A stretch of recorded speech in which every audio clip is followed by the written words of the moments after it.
Journée un peu compliquée pour les garçons qui ont perdu sur Sainte-Geneviève 3-0, qui finissent derrière 3e. J'ai trouvé les garçons un peu en dedans de leur compétition, mais bon, parfois ça arrive. Ils se sont remobilisés. Derrière, on va chercher Blanc-Ménil. Malheureusement, on perd 3-1. Donc un peu déçu parce que y avait de la place, ils qualifiaient 8 équipes, donc jusqu'aux 7 meilleurs.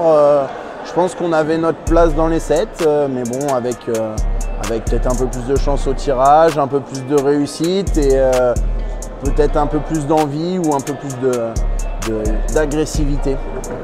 Après, on enchaîne sur les filles. Donc les filles, on part avec 2 poules de 3.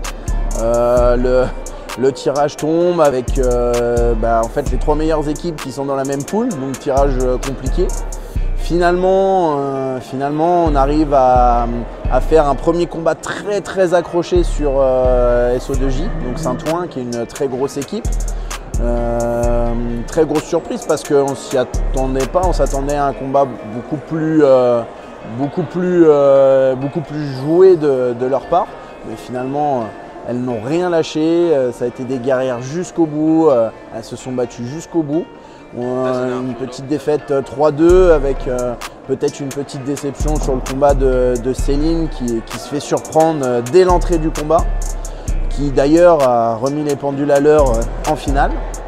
Ensuite, on prend Sainte-Geneviève où on finit à 3-0, sachant que en fait, il manquait un combat et deux combats montent sur le tapis, 2 combats gagnés. Donc, ce qui fait 3-0, donc on sort 2e de poule.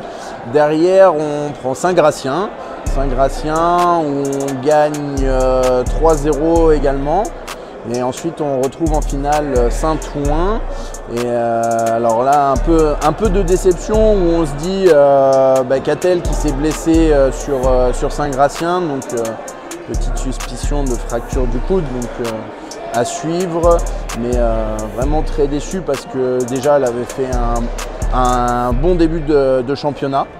Et puis en plus, parce que ça reste une blessure. Et j'aurais préféré 1000 fois une défaite qu'une blessure. Mais voilà, affaire à suivre. Donc on retrouve Saint-Ouen où on fait rentrer du coup Noéline à la place de Catel. Noéline donc, qui est cadette, qui combat demain. Où, je lui ai posé la question si elle voulait ou pas, car demain c'est une compétition très importante. Finalement elle m'a dit ouais j'y vais. Donc un mental qui est intéressant. Et finalement, donc, sur une judokate aussi avec un niveau très relevé, elle arrive à décrocher un ex-aequo. Donc c'était pas gagné et pourtant elle s'est battue, elle a fait un super combat. Et du coup pour finir, je tiens à remercier donc, le club du Perret et Martial qui nous a prêté Rose. Il nous a prêté Rose Afrique, du coup, qui était en lourde, parce qu'on n'avait pas de lourde. Et donc, elle connaissait les filles parce qu'elle était au pôle avec elle. Et en plus, à part la finale, elle gagne tous ses combats. Donc, très bonne athlète qui s'est très bien retrouvée dans cette belle équipe. Donc, les filles terminent vice-championnes d'Île-de-France. Donc, très belle perf. Et maintenant, rendez-vous aux France. Et avec le même état d'esprit, et je suis persuadé que ça peut aller loin. Donc on vient de faire 2e aux IDF et maintenant on va se préparer pour les France, on va tout donner et on va essayer de se classer. Et vive le COS. Arrêtez avec les vive le COS.